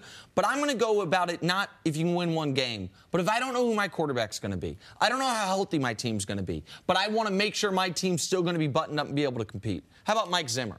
I've seen him win with Case Keenum. I've seen him win with Sam Bradford. I've seen him win with Teddy Bridgewater. I've seen him deal with a plague of injuries and still have his team decent. I've seen him have his team healthy and have his team be one of the best teams in football. Mike Zimmer waited a long time to become an NFL head coach because he wasn't a great interviewer, not because he wasn't a great coach. I think he might be the second best coach in the NFL. I like that. Two defensive minds. Absolutely. All right, mine was for Eric Mangini. He's not watching, so I'll go with Zimmer. Finally, MVP odds were released earlier this week. The top 17 players on the list are all quarterbacks. Jeez, 17? 17. But let's talk about everybody else now. Nick, the best non-quarterback option to win MVP this season would be blank. The non-quarterback that came the closest last season, Todd Gurley. I think that team's going to be even better. I think they are going to be dynamic, and I think that Todd Gurley is the engine that runs that offense. So if you're telling me a non-quarterback's going to win it, the team's got to be really good, and he's got to put up superstar numbers. Todd Gurley finished second last year. I say Todd Gurley. I believe Todd Gurley is going to have an amazing year, but I believe they're going to have to be able to spread that football around. Brandon Cooks, he's come there. He's going to take away some of those reps. I'm going with Ezekiel Elliott. Ooh. First time, not involved in the controversy. The offensive line is healthy. We paid him all that money. Not a dynamic wide receiving crew, so he's going to get over 400 touches, but watch him coming out of the backfield as a wide receiver. Zeke gets it done in 2018. All right, good stuff. Coming up, back to basketball. Kyrie's latest comments on LeBron James might surprise you. Wait till you hear what he has to say next on First Things First. Agreed. LeBron James got enough support from the least likeliest of people, his former teammate, Kyrie Irving, who left because he reportedly didn't want to play with him anymore.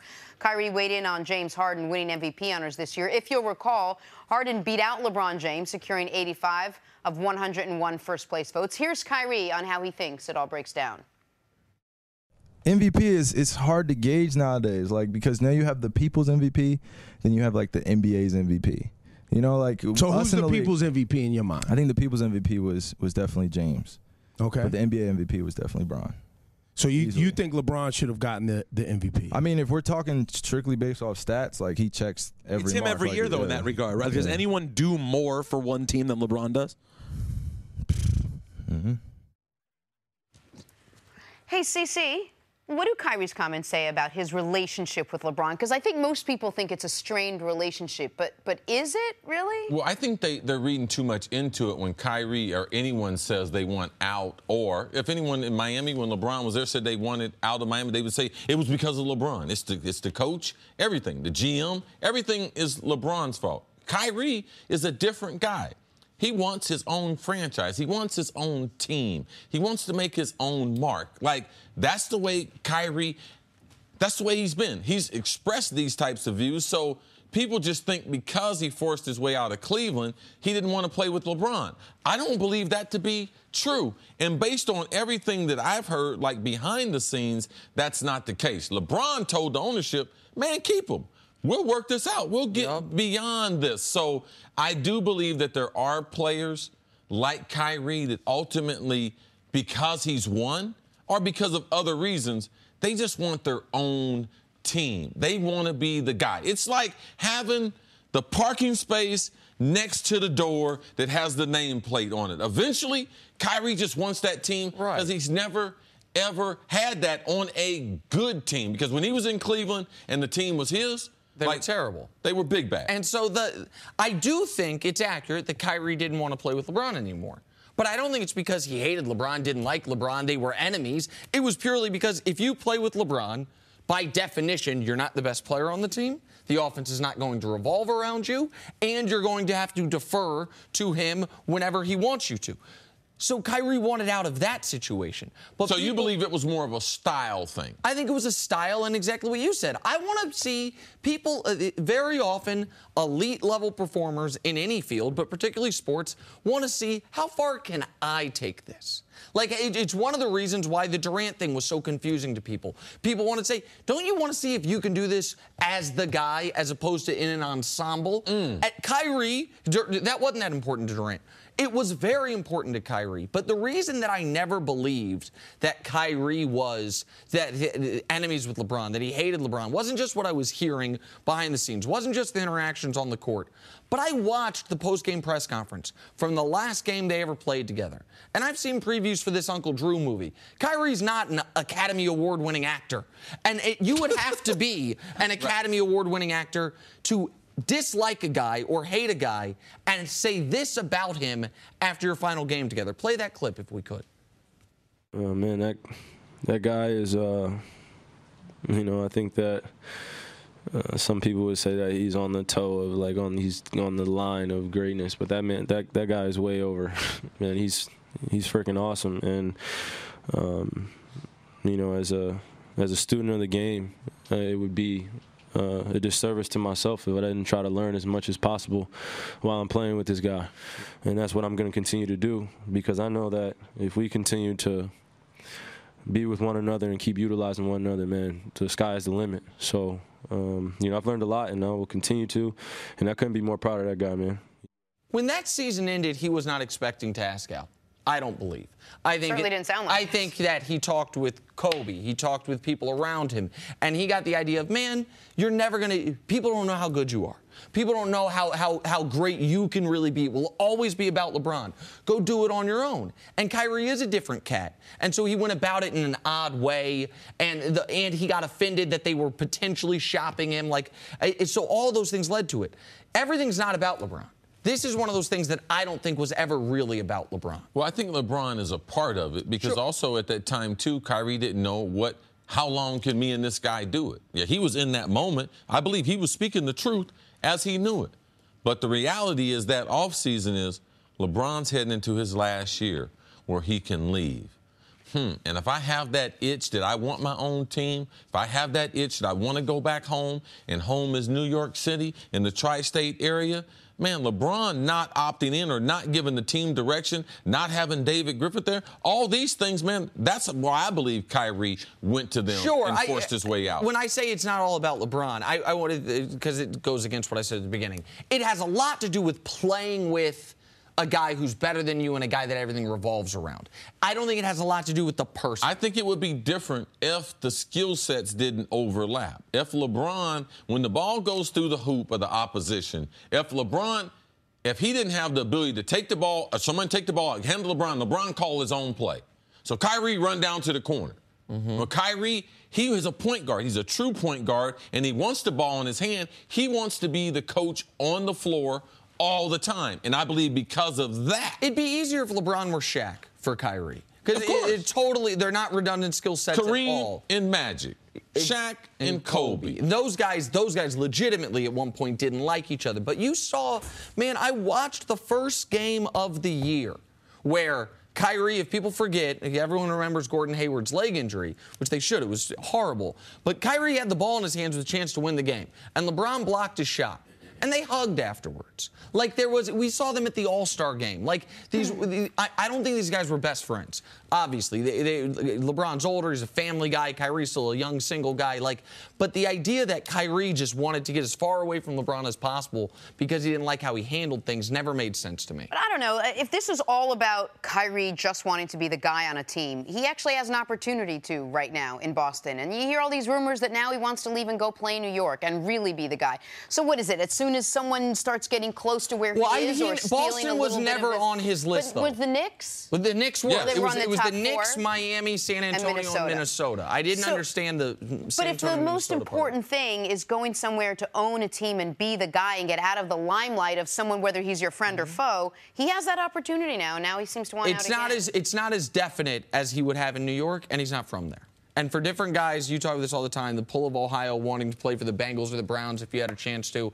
I talk about the affinity I have for my hometown, Kansas City. For some guys, going home will always be more attractive than and home is New York City. Yeah, that is true. I mean, playing basketball, that's different. And how they treat basketball here on the East Coast is totally different. All right, we're going to take a break. Coming up, Paul George is opting out. What does that mean for the entire Western Conference? Next on First Things First.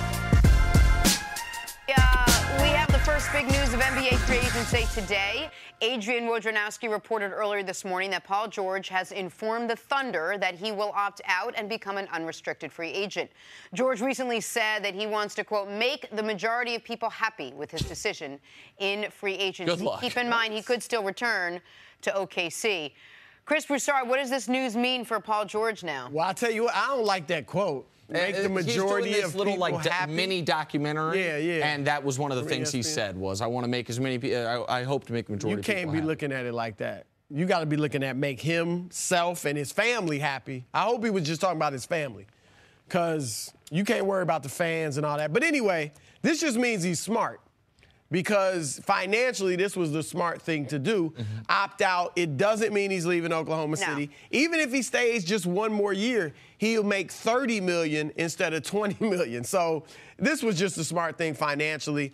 I have to say this. If Paul George decides to stay in Oklahoma, I will be incredibly impressed, because this is saying Russ and I can get it done.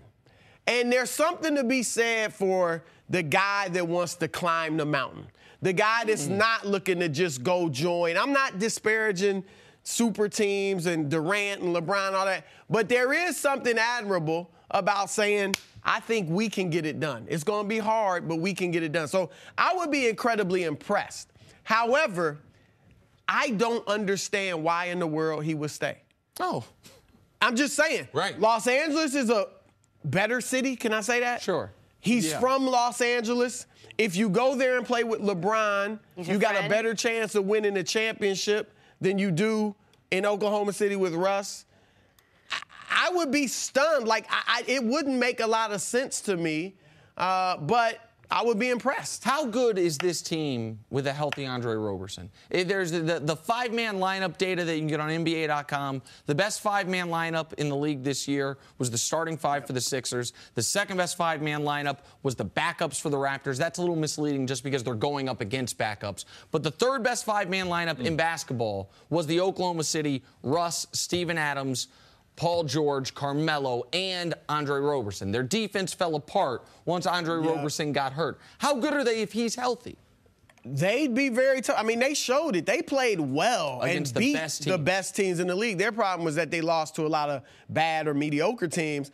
I think I'd put Golden State, obviously, Houston ahead of them. Let's see what the Lakers do. But they could easily be the third or fourth best team. Maybe not easily, but they could be the third or fourth best team in the West. I think they'd have a shot to get to the they could get to the second round.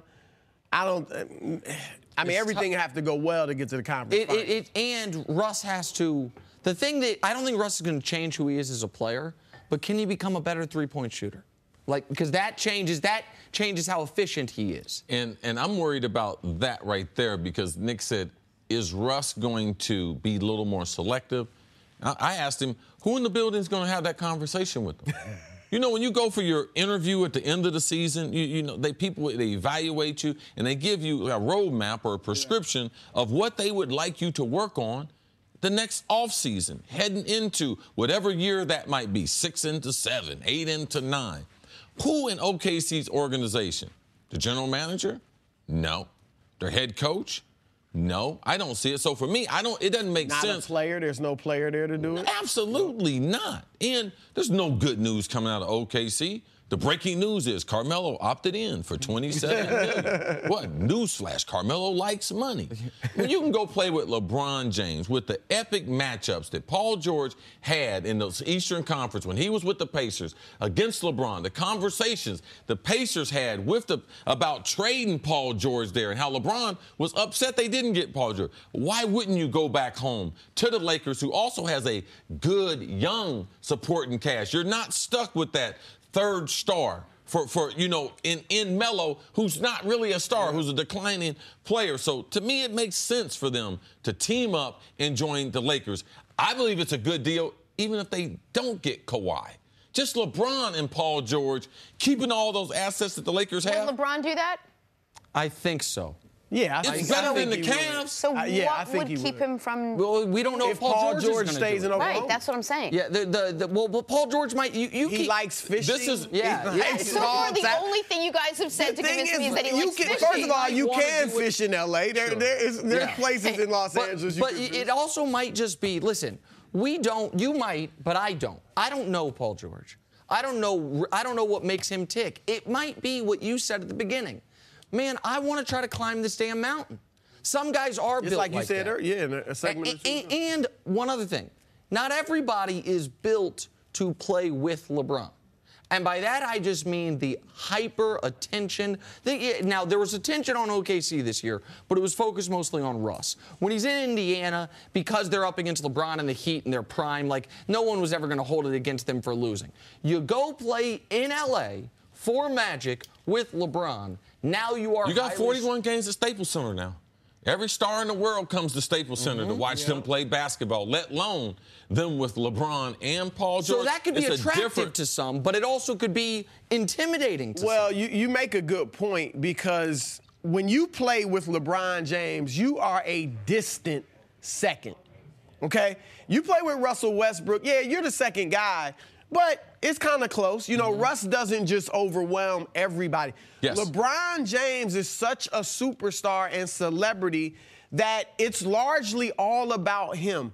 And Paul George would be a much more distant second guy than LeBron. And so you wonder, is that a factor too? Right. And while I think OKC with a healthy Roberson, and by the way, we've totally discounted the fact Steven Adams is an ascending player, and I think one of the better young centers in the league, even if last year he didn't make the jump you thought he was going to make. And is great in those West matchups because he can switch from the 1 to the 5 effectively, better than others. Absolutely. And I mean, he's a bruiser. He's a great screen setter. I mean, that's a tough dude. So I think OKC could be better than they were last year. But I also think this. Paul George knows you can't win a title if I'm your best guy. So he knows that? I think he does know that. I think he does. That. I think he understands winning a title, you need good players. I don't know about that if I'm the best player. Because remember, I agree with you totally. But in Indiana, he was clearly their best player. You had Roy Hibbert, you had Lance Stevenson, and George I know they Hill, won 7. And they won 60 and took Miami 7. So I'm not sure he believes that. Okay, so like I said, this is not a guy I have a relationship with him or his camp, so I can't speak to. This is just my gut would say he knows, got to know deep down. In today's NBA, it's a different NBA now. Today's NBA, of super team and super team and super team and the Warriors, very tough to win a title if I'm the best guy. So if he can go to Philadelphia and think he's better than Joel Embiid and Ben Simmons right now. Okay, so that's interesting. Be the best guy with 2 other stars. Well, he wouldn't be the best player. He might think he's the best. Right now. Yeah. Oh, I think Embiid's better. So but if he's going to he could think that. If he's going to have to be a Robin, just from a pure winning standpoint, there's no better Batman for him than LeBron. Their skill sets match up well. He doesn't have to have the ball on his hands. He can defend the other team's best player. I also think Philly does make a ton of sense. He fits in seamlessly with what they have in Philadelphia. OKC's the one place that you have to squint for, really. Yeah, and it's that's a place, what I'm saying. And people should know, even though he opted out, doesn't mean he's leaving. All right, the opt-out was a I think if he's staying in Oklahoma, then the draw of home and the city may not be that big of a deal. That's when I think he should do what you said and look at Philadelphia, because you stay in the East, you're guaranteed to make the All-Star team for the next 5 years, whatever. You can get to the finals repeatedly. And like you said, I think he'd be a perfect fit. He would be an even more seamless fit than LeBron in Philly, because obviously with LeBron, you're going to have to figure out who has the ball. George would just be that second take Robert Covington's spot, and at this point in his career, he's more committed to defense than LeBron is, too. Yes. And they were already the number 2 defense in basketball. Of those 3 guys, though, Kawhi, Paul George, and LeBron James, who do you think is the first, if L.A. is the destination that ends up with the Lakers? I think George has to be the first. I think he and LeBron will have some conversations if they haven't already. And George I think he has to be first. He has to start. Kawhi, obviously, is not in his hands. But I think George has to be first. I think the Lakers hope it can be Kawhi. I think the Lakers want that. They believe if that first domino falls, we're definitely getting a second, and we might get a third. All right. I like it. Chris, thank you so much. Great job. As always. Hey, guess who stopped by just to say hi? CC Sabathia is in the house. I like it. We're going to talk some Yankees. I like it. We are lucky enough to be joined now by one of the stars of the Yankees, CC Sabathia. I have to tell you, CC, I've worked in sports in New York City for 15 years now. When the Red Sox come to town, there is just something that changes about the whole temperature, the whole fever of what happens and of sports, and people get excited about it. You got a huge weekend coming up. You're pitching Friday night, Yankees, Red Sox. Is it as exciting to you guys as it is to fans? We watch you play every year, and yet every single series we get excited. No, we do. We get super excited. I mean, especially, the last couple of years, we got some young talent, Aaron Judge and Mookie Betts on the other side, Benintendi, so we have a lot of new, younger stars that's kind of re-injected some energy into the rivalry. So it's a lot of fun. Two of the best teams in the baseball. So it should be a good weekend. Now, how forward are you looking to this series, where you are right now as far as the young team? Saturday's game is on Fox. Friday's game, thanks to you, I'll be there. But not only from a pitching standpoint, this organization needs your leadership, not like any other point in your career. How have you embraced that? It's been a lot of fun. I'm the old man now. I'm the oldest guy there. I've been there 10 years, me and Brett Gardner. So, it's fun to be that leadership guy, and the guys are so young and, energetic. So just to be a part of it and, still continue to help the team win is a lot of fun for me. Listen, this series is huge. Obviously, the Red Sox, I think, are 1 game up on you guys in the standings. That obviously can flip by the end of the series. I want to talk a more general baseball question with you for a second. The more analytics get into baseball, which in theory is a good thing, but what we are seeing is starting pitching, which used to be the single most important part of the sport, its impact's being muted. It feels like we're moving towards where nobody's ever going to throw more than 50 pitches. We're going to have 6 pitching changes a game. And as a guy who, you have 241 career wins, I think. Yeah. You also, early in your career and for a long time, a workhorse guy. That's not how you came up, and you're not an old man. What do you think of the way the strategy of the game is affecting the value of starting pitchers and the way relievers are being used kind of league-wide? I think it's a tough thing. I think you look at Tampa Bay. We just played them, over the weekend, and it's a tough thing because they don't have the pitching, so they have to invent ways to try to get through a game. You know what I mean? And I just think in the long run it's going to end up hurting some guys and, putting some guys in situations where, they're starting the game 3 or 4 times a night, which is tough to do. So we just have to wait and see how it all kind of plays out. This is a new thing, but I don't think you can really play a baseball season, starting relievers and, having bullpen days, a couple times a week. I think it's going to be tough. And it also can hurt guys' money. Like, starting pitchers in this league set the standard for what the highest paid guys are going to be, aside from, like, your Harpers and Trouts, and then it trickles down from there. And if all of a sudden if baseball gets to where just the general philosophy is nobody goes 3 times through an order, that mutes the value you guys can have. 1,000%. But it'll raise the value of the bullpen pitcher, but it'll definitely hurt starting pitching. But, this is a small sample size and just something that's happening right now, so we just have to wait and see how it plays out. But, I mean, it worked against us. We got swept by Tampa, and it's just something where, every time we got runners on, they put their best pitcher, the best available pitcher in the game, and it was just something that worked for us. I don't know. It worked for the weekend, but I don't know if it could work over the course of a season. All right, so let's look at where you guys are right now. Some would say a couple guys banged up and hurt, but for the most part, all you guys are really looking for is one more starting pitcher, maybe 2 pitchers. I mean, that's the only place that there's maybe a hole in this lineup right now. How much pressure does that put on you guys to try to keep, this pitching rotation strong as you kind of move into the season? Not that there's a ton of free agents out there, but guys that you could bring in. Yeah, no, I mean, for us in the clubhouse, we don't, we just want to go out and pitch well every time out. Whether they bring somebody in or not, it's kind of not up to us. It's up to us to go out and try to prepare ourselves to pitch well and help this team win. So I think we have the guys in there to get it done. If we add a starting pitcher, that'd be great. If we add somebody, in the bullpen or whatever, that'd be great too. But I like our room and I like, the chemistry that we have. We have a young group with some veteran leadership that I feel like we can get it done. CC, you've always been a person that always tried to embrace being a celebrity. I know you're involved with something that's really near and dear to your heart. Will you explain to our fans what you're involved with? Yeah, I'm here on behalf of the Boys and Girls Club and the Anthem Foundation for Triple Play Day.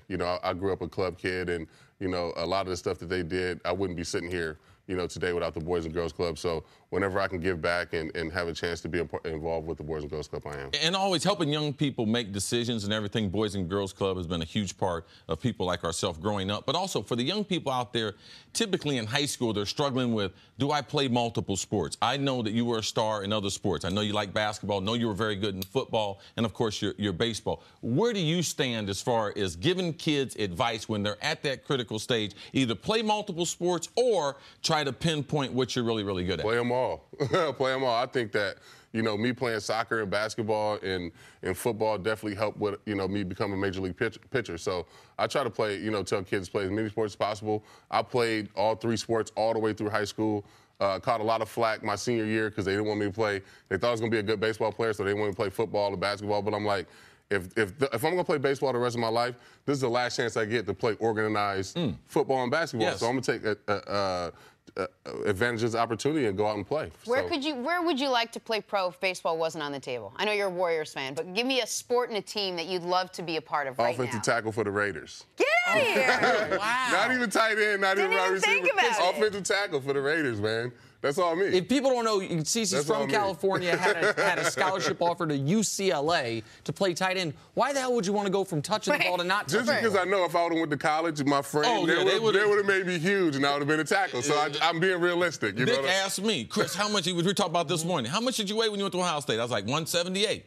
I was like, man, we went to the Rose Bowl my freshman year, January 1st. I was 190. Yeah. I had put up, that freshman 20 is real, but it is I believe that is good advice as far as, man, you finish out this. If it's basketball, you can play baseball, then you can do that the rest of your life. How excited are you for the rest of the season? I'm excited just for what's to come. I mean, I feel like, we're in first place or whatever's going on in the standings. We haven't really played well. I'm excited for us to get out and, have a couple weeks where we just go out and dominate people. So, it's exciting to look forward to that and the young players that we have. So I'm excited for what's to come for the rest of the season. Tell us about your manager, your Aaron Boone, how he's adjusted, how you've adjusted with him. I think Boone's been great. I was excited for Booney to get in the room and just get in front of the guys. I played with Booney for 2 years and know how good of a person he is, a great personality. And I was excited for, people to know him how I know him. And I think that's, starting to be the case, and guys love him around there. Why are you a Warriors fan, man? You didn't used to be. No, I didn't. I grew up in the Bay Area, right? And I was a Lakers fan growing up. And that's understandable. When I got old enough to buy season tickets, I bought Warriors season tickets. And it was Baron Davis and Steven Jackson and Al Harrington. That first group of really good players where they beat. You forgive him? I'll accept it. They beat Dallas in the playoffs. So, you know what I'm saying? That's not this new wave. I thought you meant, when you said I became a Warriors fan, I thought you meant like 18 months ago. Half of America. Like 10 years ago. We have about a minute left. You might as well weigh in on the discussion we have every single morning. Where do you think LeBron ends up next year? You're a basketball fan. I think he ends up at the Lakers. I think him and Kawhi or some kind of him and PG or some kind of combination of that ends up with the Lakers. Maybe him and Durant take him from the Warriors. I think Durant's happy in Oakland, man. I don't think he's going anywhere. Now, you've been a guy that's been here for 10 years with the Yankees. What about Kyrie potentially making the Knicks his home? That'd be great. I know he's a tri-state area guy, and I know he love to play in the Garden, and I think it'd be fun. It'd give me something to do in the wintertime to go down and watch some good players in the Garden. You can hit him up for tickets the way CC hit this CC up for tickets this week, and you are shameless, bro. What do you mean shameless? That's not. He's Listen, good. if you're on the mound pitching, you want some people in the audience. For sure. Right? Absolutely. Hey, bro, that dude right there is in my box. It's a box, right? It's going to be a box. I got a box for you. Okay, no problem. Okay. Were you not going to come if it wasn't a box? No. I would have called Al or someone else with the Yankees. And Red Sox this weekend. CC Sabathia on the mound Friday night. We're back here tomorrow morning at 6:30.